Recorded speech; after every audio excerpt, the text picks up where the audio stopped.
Hello, Cherie Hansen here.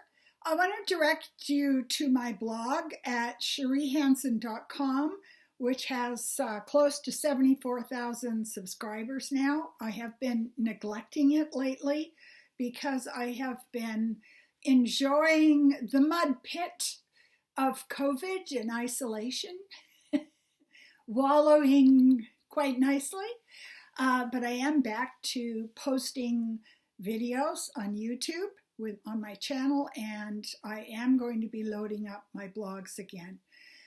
I wanted to talk today about, I see on social media, a lot of people are having difficulty understanding how the ego works. And I just want to talk briefly about the ego is our self-defense mechanism that tells us that we should duck and cover, that we should get under the covers, that we should close our eyes, we should huddle down, we should get as small as we can, because that way we will prevent ourselves from being hurt.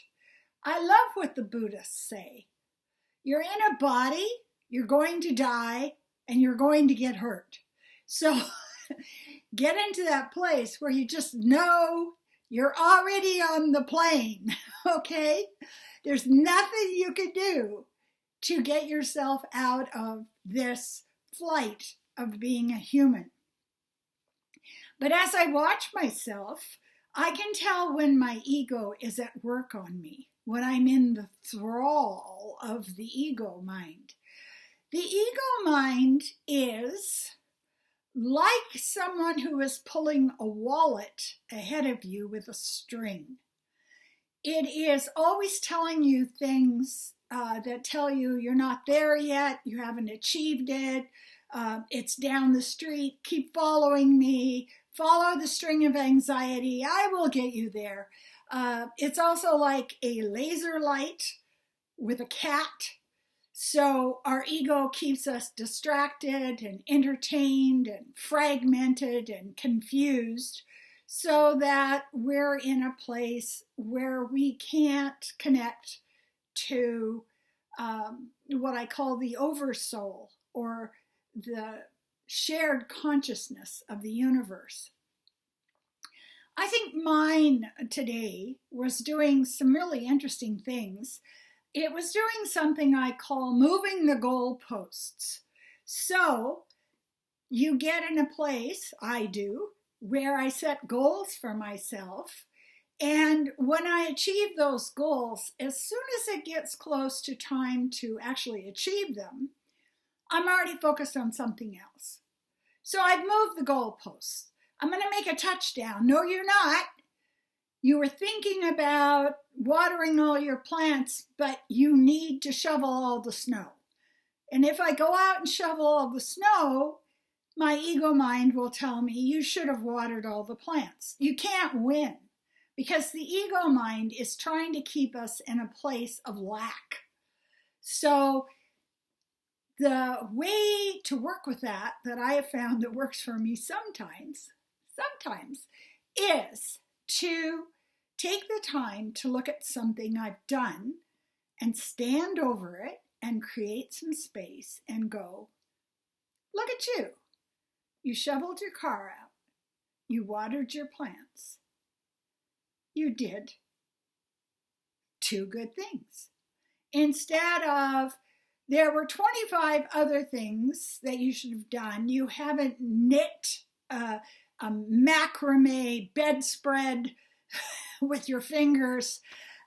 You haven't been out in the world creating this vast group of followers who are hanging on your every word.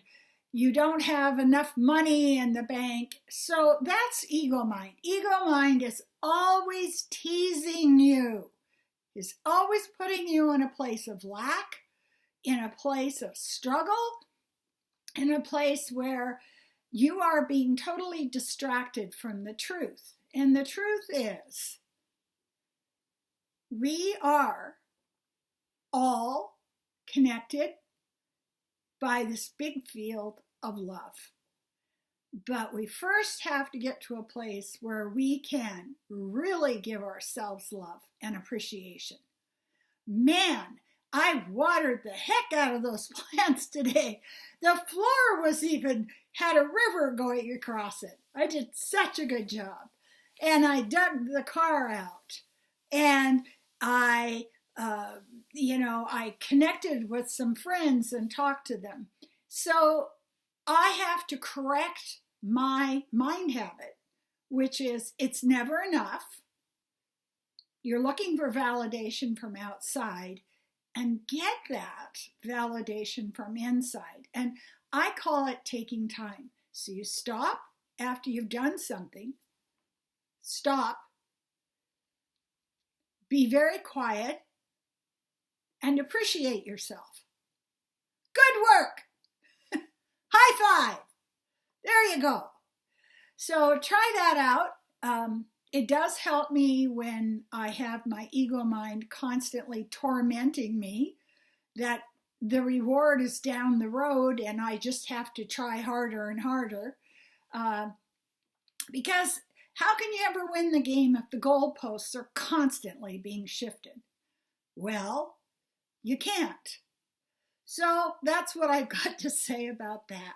Do tune in to my YouTube channel and to my CherieHansen.com blog, because I am sharing with you some of the methods that I use to tiptoe around my own dragon ego and not wake it up. And it does make me happier. Thank you.